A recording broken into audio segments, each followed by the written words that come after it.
Sacramento Comic-Con, you excited?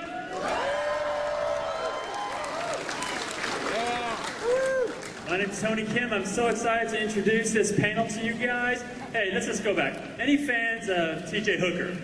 Yeah, I love T.J. Hooker. How about Tech Wars? Yeah. The big giant head from Third Rock from the Sun? Yeah. Hey, Denny Crane from Boston Legal? Yeah, all right. What else is there? Let me think.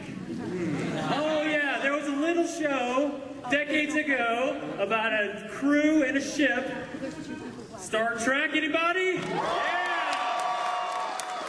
Well, hey, here to celebrate 50 years of Star Trek, please welcome to the stage Captain of the Enterprise, William Shatner!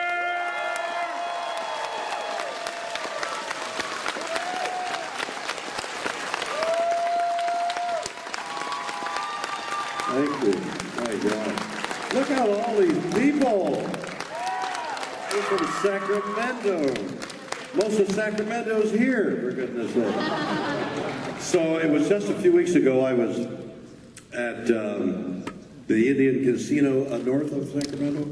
What's the name of it? Yeah.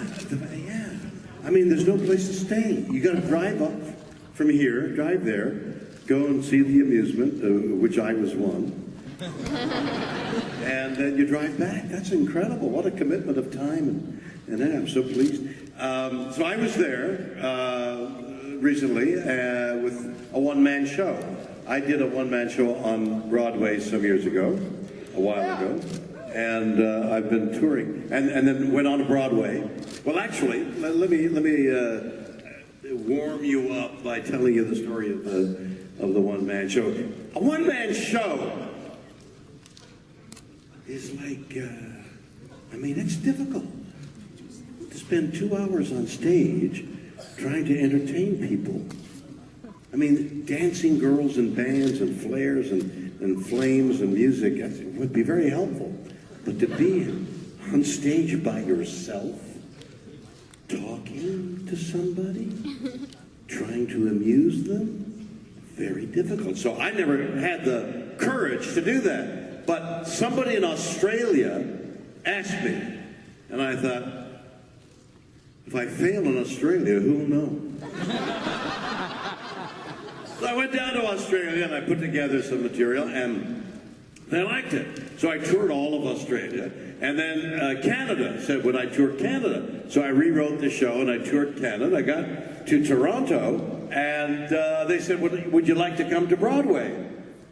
So I had been on Broadway frequently years before. And they would ask me every so often to come back to Broadway to do a Broadway show. And I thought the amount of time and the energy and away from home, it was too, and I kept turning it down for reasons of time. And then one day I realized I was never going to go back to Broadway. Shortly after that, this one-man show was asked, would I come to Broadway? And in fact, they installed me in the very theater that I had left so many years before. So I closed so many years ago in something and opened with this one-man show on Broadway. And I had rewritten it to go to Broadway. So now I was like working with new material. And the night before, and there was no tryout, I didn't have any rehearsals. The evening before we set the lights, but I didn't have a chance to practice, to rehearse the new material. And I was very conscious of my health. I thought, the one thing I can't do is open on Broadway and be ill from eating something, some kind of New York food that isn't like, like food here from the Delta, which is good and clean. So I was with two other people, my wife and somebody else, and they ordered fish. I said, I'm not eating fish, it could be bad. I'm going to go straight hamburger, straight burger, and that's all I'm having. I was deathly ill the next day. Yeah, opening on Broadway, deathly ill. So, you know what food poisoning is like. I don't want to be graphic, because there are children in the audience.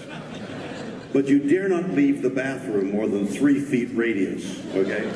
I had to go, there was a bathroom upstairs in the theater, and I had to be on stage. And leaving the bathroom was like leaving your mother when you're... In fact, halfway through the show, I said, there's been a technical difficulty. I'll be back in a minute. I dashed upstairs and went to the bathroom. That's how bad it was. Anyway, that show got great notices, and I toured, after the Broadway run, I toured many cities, and I go out every so often. And in fact, the second to last time I was out, there was a New York blizzard coming to New York City. The big blizzard of last year. And I was on Long Island. I had arrived at the airport in New Jersey, and I rented the guy said, I've got all these cars, but I got this Fiat. And I said, well, all I'm doing is driving to Long Island, and that's Friday night. I'll be back, and I got to take a plane out of New Jersey to Chicago, because my next engagement is Chicago. So I'll take the Fiat, and the guy, Lucky Dave, who was with me, runs the show backstage. So the two of us piled into this little Fiat, and we drove out Long Island, and the storm hit, and all the airports closed. And it's now 10:30 at night, and the rough of the storm is supposed to hit about midnight. I got about an hour and a half before it hits New York and in Long Island. And I said to Lucky Dave, what do you think about driving? He said, let's drive. We pile into the car, and we start to drive in this little Fiat 500 to Chicago. I'm thinking, the storm is coming this way, and we're going this way. I'll just miss it. I'll just miss it. And I hit it. I drove through a blizzard 9 hours until we drove out of it. And then it was like no storm at all. And I arrived in Chicago 12 hours later, did the show. The next night drove to Detroit, did the show, and the next day I flew to Los Angeles and lay down and didn't get up for 2 days. That was the one-man show that I did recently at the casino. So, I've been to this town a number of times, and it's a wonderful city. I hope you're very proud of it. I'm delighted to be here, except for the Hyatt Hotel. Well, it's true. You go on tour. People who go on tour, like musicians who go on tour. I wonder what that's about. What's the... So musicians who go on tour, it's not the performance that's the big deal. It's getting to the theater and the hotel where they think big, light, fluffy mattresses are really not. They're not. They make your back sore. So you get on stage and you're walking around like this, like some old man, because the Hyatt has these fluffy mattresses and lumpy and big pillows that don't fit. Your back is sore, and then you got to go on stage and entertain. So I mentioned this to Joe, one of the guys in The Birds. The Birds? I'm not going to tell you that story because I can't remember his name. Okay. So here I am. Okay? So now, good. That's very warm. It's encouraging me too. Ask me a question. Hi. Hi. What are you reading? Oh, I'm not reading. I just. No, you've got something you're reading. Put it down. You got to do it. If I'm doing this without reading, you got to do it without reading. I actually wanted to record this for my mom. Oh, you want to record it for your mom? Yeah. Okay. Press the button. Are you recording? Yeah, I know. Hi, Mom. What's your name, honey? My name's Selena. What? Selena. Selena. Yeah. So Selena, Mom, this is Selena. What do you want to ask, Selena? I wanted to ask. I've been seeing some of your posts, and you have this new friendship with Sam Heughan from Outlander. I Yes. just wanted to hear a little bit about that. Oh my God! So I didn't know him, and we started just saying hello, and then his show is really good, and he's a real strong, handsome, popular guy. You know, he reminded me of me. And so Sam and I started conversing back and forth.